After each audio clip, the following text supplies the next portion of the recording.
Naiyak ang aso nang sabihin ng vet na 1 oras na lamang ang kanyang ibubuhay nang mangyari ang hindi inakala. Si Emily ay naiyak noon habang yakap ang kanyang aso na tila naluluha na rin. Parte na ng buhay nila ang isa't isa, kaya't hindi nila kakayanin ng magkahiwalay. Pero ngayon, malinaw na sinabi ng doktor na ang aso niyang si Gemma ay may 1 oras na lamang para mabuhay. Nag-iiyak si Emily sa labis na hinanakit na sinabayan naman ng pagluha ng aso na parang nararamdaman din ang kanyang kalungkutan. Dahilan para mas lalo pang madurog ang puso ni Emily. Unang nagkasama ang dalawa sa pagkakataon kung saan parehas nilang kinakailangan. Ang asong si Gemma hindi nagkaroon ng magandang pasimula sa buhay. Nang dati may nag-report sa isang animal shelter patungkol sa nagkalat na asong kalye sa loob ng isang abandonadong bahay. Agad din nilang tinawag ang mga pulis para agadang makagawa ng aksyon at nang pasukin nila ang bahay ay talagang magulo na ang loob nito at sira-sira na ang bahagi. Sa pag-obserba ng pulisya sa isang kwarto ay naroroon ang 16 na bilang ng aso na doon na naninirahan at namumuhay. Nanghihina na yung karamihan at lahat sila'y kita na ang buto sa kapayatan. Malinaw na hindi nakakakain ng maayos ang mga kawawang aso dahil lahat sila'y nasa hindi magandang kondisyon. Sa dagdag pang obserbasyon ay nakatagpo pa sila ng isang kahon na naglalaman ng mga tuta na hindi na rin nakayanan ang buhay. Iniwan lang ang kahon na yon sa ilalim ng kama at sadyang nakakadurog ng puso. Isa sa mga aso na yon ay nasa 8 taong gulang na at ganap ng buntis. Bagamat ang aso ay pwede namang manganak sa pagitan ng 6 hanggang 12 buwan, ay hindi pa rin natin masasabing maganda ito para sa isang aso. Payat pa ang aso, kaya't mas naging kapuna-puna na kaagad dito ang malaki niyang tiyan. Hindi na makakilos at sa tuwing hahawakan siya ay waring nanginginig din siya sa takot kagaya ng iba. Ang lahat ng aso doon, lalo ng isang yon, ay nangangailangan ng labis na pag-aalaga at pagmamahal. Ang may-ari naman ng bahay ay agad na nakilala at agad na nakasuhan ng pagmamalupit sa mga hayop, dahilan para makapagbayad sila ng malaking halaga ng pera. Ang asong buntis ay dinala naman muna sa isang shelter na pinangalanan nilang Gemma. Kasama na rin ang iba pa nitong mga kasama. Doon, sa unang beses pa lang nabigyan ng pagkain si Gemma, ay lumamon na ito ng sobra. Indikasyon na ilang araw na rin itong nagugutom. Gayunpaman ay labis na tinutukan doon si Gemma ng mga staff. Hindi rin nila hinayaan na masobrahan sa pagkain si Gemma na pupwedeng magdala sa kanya sa karamdaman. Ang plano nila ay palakasin ito at alagaang mabuti para sa ipinagbubuntis nito mga tuta. Binigay nila ang lahat ng pangangailangan ni Gemma sa bawat pagkakataon hanggat maaari. Pero sa kabila ng lahat, 3 pa rin sa 5 mga tuta na naipanganak ni Gemma ang namatay. Naging matamlay naman ang mga tuta na waring nararamdaman din nila ang pagkawala ng kanilang yumaong mga kapatid. Madalas mataranta si Gemma noon kapag hinahawakan o kinukuha ang kanyang mga anak para suriin. May sapat na oras si Gemma para paghilumin ng kanyang sarili, pero sadyang depresyon lamang ang dinaranas nito sa shelter. Alam na mga staff na magiging mas maayos ang kilos ni Gemma sa loob ng isang tahanan at isa nga sa mga staff ng shelter ang nakakaalam na kung sino ang perpektong taong nararapat para kay Gemma at 2 tuta nito. Ang tao na ito ay walang iba kung ang mismong kapatid niya na si Emily. Si Leia ay kamakailan lang nakapagtrabaho sa shelter, kung saan si Emily ang una nagpakilala sa kanya para makapagtrabaho sa shelter. Madalas mag-volunteer doon si Emily na nahinto lamang dahil sa naganap sa kanyang trahedya. Ilang buwan pa lamang ang nakakaraan. Dito na siya nagsimulang hindi mabuhay ng normal. Si Leia ay labis namang nag-aalala sa kanyang ate. Masyadong naging mabigat ang pinagdaanan nito at walang sino man ang nakakaalam kung paano siya matutulungan. Bago ang trahedya ay waring panaginip ang naging buhay ni Emily. Siya at ang kanyang asawa ay parehas mga veteranong sundalo. Nakakauwi lamang matapos ang 3 military tours nilang isinagawa abroad. Unang nakilala ni Emily ang kanyang pag-ibig sa Afghanistan, kung saan una silang nakapag-tour. Mabilis silang nahulog sa isa't isa at agad na nagplano ng buhay sa hinaharap. Kinasal sila at nabiyayaan pa ng isang magandang anak. Ang kanilang buhay ay maihahalin tulad mo noon sa isang fairy tale. Gayunpaman, isang araw ay bigla namang sumama ang pakiramdam ni Emily, kung saan pilit namang ginawa ng kanyang asawa ang lahat para siya'y maalagaan habang nagbabantay sa kanilang anak. Mga bandang tanghali ay pinaghandaan si Emily ng sabaw ng kanyang asawa, pagkatapos ay inilabas naman ito ang kanilang anak para mabilhan ng ice cream. Magandang pagkakataon ito para matiwasay na makapagpahinga si Emily, kahit na sandali lamang. Maya-maya pa ay nagising na lamang siya sa mahimbing na pagkakatulog nang dahil sa isang malakas na pagkatok. Nung unay hindi niya ito pinansin dahil nga nanghihina pa siyang tumayo. Pero nang hindi pa rin tumigil ang pagkatok ay agad na siyang bumangon. Iritable siyang naglakad patungo sa harapang pintuan ng kanilang bahay. Iniisip na sana'y hindi ito na kung sino lang na nang-iistorbo at nagbebenta ng kung ano-anong produkto. Nabigla naman siya nang mabungaran ng mga pulis pala, ang nagnanais na kumausap sa kanya. Labi siyang natakot sa hindi pa niya matukoy na dahilan. Naramdaman niyang bigla na may hindi tamang nangyari na dapat niyang malaman. Base sa pahayag ng mga pulis ay may naganap na malalang aksidente at wala ni isa sa kanyang asawa at anak ang nakaligtas ng buhay. Si Emily ay napasigaw at napaluha, hindi mapaniwalaan ang kanyang nadinig. Tinawagan na rin ng pulis ang kanyang pamilya, dahilan para magsidatingan sila para kay Emily. Pero wala din naman silang magagawa.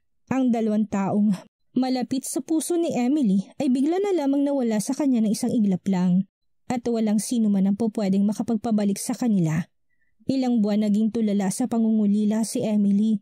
Bagamat natiis niyang ilang sakit at pagkawala ng ilan niyang kasamahan sa pakipagdigmaan dati.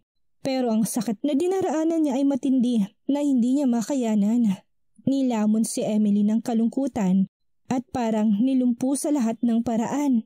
Sa puntong ni hindi na siya makalabas ng bahay.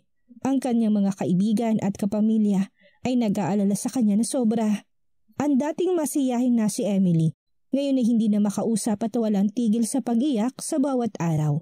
Umaasa ang lahat na hihinto din at magagawa ni Emily ang magsalita para mabawasan ang dinadala nitong emosyon. Pero ang nais lamang talaga ni Emily ay ang maging mapag-isa. Bukod sa kanyang pagiging sundalo, ang pagmamahal sa hayop noon ang isa sa kanyang napupusuan. Parang tinigilan na ni Emily na bumangon at magpatuloy pa sa buhay. Nilayo na niya ang lahat ng tao sa kanyang paligid, pati na sa mga bagay na nagpapaalala sa kanya ng kanyang nawalang pamilya. Ang kanilang pamilya hindi malaman kung anong gagawin sa kanya o kung paano siya matutulungan. Dito na pumukaw ang atensyon ni Leia sa aso na si Gemma.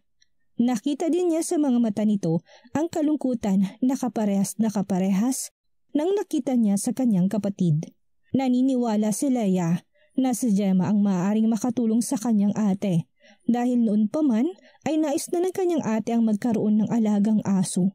Nag-usap sila noon na hihintayin lamang ni Emily na lumaki ang kanyang anak bago ito mag-ampon sa isang animal shelter.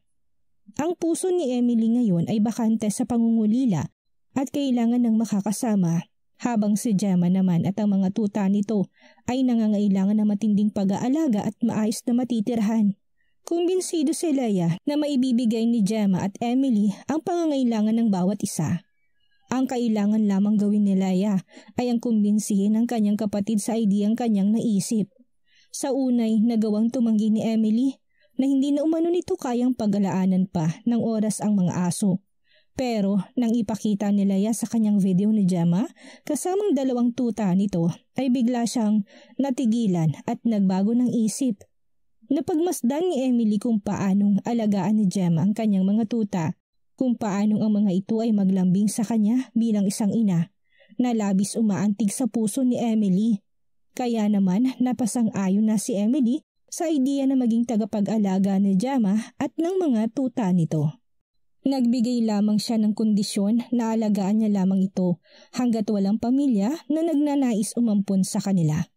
Nang maiuwi ng mga aso sa tahanan ni Emily, ay agad na nagsipagtakbuhan ang dalawang tuta sa hardin na wari mong nasasabik sa paglalaro. Si Gemma ay nakaupo lamang sa may damuhan na pinapaikutan ng makukulit nito't naghahabol ang tuta. Ang eksenang ito'y marahan agad na nagpalambot sa puso ni Emily. Ang paghihirap ng aso ay nakaapekto ng matindi sa kanya. Naupo siya sa damuhan at naluluha ng sobra. Tila ang malaking bahagi ng kanyang kalungkutan ay bigla na lamang naglaho at tuwaring tinangay ng hangin. Mas napagaan pa ang loob ni Emily nang maramdaman nito ang biglaang pagtabi ni Gemma sa kanya para pagaanin ang kanyang kalooban. Mahabang oras pa rin ang kailangan para mapagkatiwalaan nila ng lubos ang isa't isa. Nagpakita ng paglalambing si Gemma kay Emily dahil nararamdaman nito ang bigat ng kanyang kalungkutan. Pero hindi ibig sabihin noon ay may tiwala na ito sa kanya sa una pa lamang nilang pagkikita. Habang ang mga tuta ay natutuwa na lakbayin ang bago nilang tahanan, si Gemma bilang ina tinobserbahan pa rin ang kanyang paligid para masigurado ang kanilang kaligtasan. Naging malapit naman agad ang dalawang tuta kay Emily. Ang kanilang pagka-cute at pagiging malambing ay siyang naging dahilan ngayon ng muling pangiti ni Emily. Waring walang ibang ninanais ang tuta sa bawat sandali kung hindi ang mayakap ng kanilang bagong tagapag-alaga at makipaglaro dito. Si Gemma naman kailangan pa ng sapat na oras para sanayin ang kanyang sarili. Pero nang minsanang sumampa ito sa sofa kung saan nakaupo si Emily para humimlay sa kanyang hita, ay parang dito nakadama ang aso na si Gemma ng kakaibang koneksyon. Nasa hindi katagalan ay natutulog na ito ng katabi si Emily na dahan-dahang nagpapahilom sa kanyang dinaramang pangungulila. Mahirap gamutin ang sugat sa puso ni Emily, lalo ng paghilumin ito. Pero ang tulungan si Gemma at ang makita itong masaya ay nakatulong sa kanya para magpatuloy at makapagsimulang muli. Sa bawat paglipas ng araw ay mas lalo pang napapalapit si Emily sa kanyang mga alaga. Si Gemma ay naging malambing kay Emily sa puntong nakahanda na rin siyang protektahan ito sa lahat ng oras at pagkakataon. Naging malalim na ang pag-uunawaan ni Emily at Gemma dahil siguro sa parehas nilang dinadalang pangungulila na ninanais nilang maibsan at masaya naman din ang pamilya at ilang kaibigan ni Emily na malaman ito. Kaya naman gumawa na ng hakbang si Emily para maako ang legal na pag-ampon kay Gemma. Ang masakit lamang dito ay hindi niya po pwedeng maampon ng dalawang tuta at kinakailangan ng mga ito na maipaampon sa magkaibang tahanan at malaman na hindi na rin niya makita pang muli. Dito na nangyari ang hindi niya inaasahan. Si Leia, kaparte ang isang kaibigan ni Emily, ang nagdesisyon na siyang mag-ampon sa dalawang tuta. Nang sa gayon ay magkaroon sila ng oportunidad na maipadalaw pa rin kay Emily ang mga ito ng madalas para na din hindi mapala yung mga tuta sa tunay nilang ina. Matapos mangyari ang lahat, ang pagsasamahan ni Emily at Gemma ay mas lalo pang lumakas at tumibay. Ang lahat ng takot na dinadala ni Emily ay marahang naglalaho dahil nandyan lamang palagi si Gemma sa kanyang tabi. Higit sa 1 taon matapos mawala ng pamilya, ay hindi naisipan ni Emily na lumabas o pumunta kahit saan para mamasyal at maglibang dahil sa pangungulila at kalungkutan. Pero ngayon, para sa anibersaryo ng kamatayan ng kanyang asawa at anak, ay naisipan ni Emily na mamasyal sa beach kasama si Gemma. Magpahinga at magbonding ng 1 linggo malayo mula sa kahit na sino man. Matagal ding napaghilom ni Emily ang sugat ng kanyang puso noon. Ang hindi niya inaasahan, makalipas ang ilan pang taon, ay mapapaharap na naman siya sa isang pang tiribling sandali ng kanyang buhay. Nagsisimula na naman din si Emily ngayon na makabangon at bumawing muli sa buhay. At ganap na siyang nagiging maayos. Nagtatrabaho na siyang muli at nagbalik na sa dating kasiglahan. Sinisigurado naman ni Emily na mabibigyan pa rin niya ng sapat na oras si Gemma palagi. Nagawa na rin makalipat sa mas maliit na tahanan kung saan malayo sa alaala ng masakit niyang nakaraan na maaring maghatid sa kanyang muli ng hinanakit. Gayong ang plano sana nilang mag-asawa noon sa bahay na yon ay ang punoy nito ng bata pero hindi na yun mangyayari. Kinakailangan na niyang lumisan at umiwas. Binenta na niya lamang ito na mabilis din namang nabili, bago pa man siya tuluyang nakalipat. Hindi alam ni Emily na yun din ang desisyon na kanya palang pagsisisihan. Isang beses, hindi man kayang iwan ni Emily si Gemma ng mag-isa sa isang lugar na hindi pa ito pamilyar, ay wala siyang magagawa dahil kailangan niya pumasok ng opisina. Pagka-uwi ni Emily galing trabaho, ay nagulat siyang makita na nakabukas ang kanyang pintuan. Kinabahan siya at agad na hinanap si Gemma sa loob ng bago niyang bahay. At nagulantang siya sa kanyang nabungaran. Si Gemma ay nakaratay sa sahig. Nakahiga sa sarili nitong suka, nanginginig, nakalabas ang gilagid na halos namumuti na sa pagkaputla. Malinaw kay Emily na si Gemma ay nilason. Hindi na nagdalawang isip pa si Emily. Binuhat na niya agad si Gemma at agad na nanakbo patungo sa kanyang kotse. Matapos niyang maisakay ito ng maayos ay natataranta na siyang nagmaneho patungo sa pinakamalapit na animal clinic. Ni wala pang pakialam si Emily kung ano o kung magkano man ang nanakaw sa kanya. Nang makarating ay agad namang inasikaso ng vet sa Gemma. Habang ginagawa naman ito'y tinawagan naman ni Emily ang kanyang kapatid ng umiiyak. Natatakot siyang maulit na naman ang sakit na naramdaman niya dati na matapos ang lahat ng kanyang pinagdaanan. Ang posibleng pagkawala pa ni Gemma ang tiyak na mas dudurog pa ngayon sa kanya ng todo. Bago pa man dumating si Leia ay lumabas na ang vet para magpahayag ng resulta.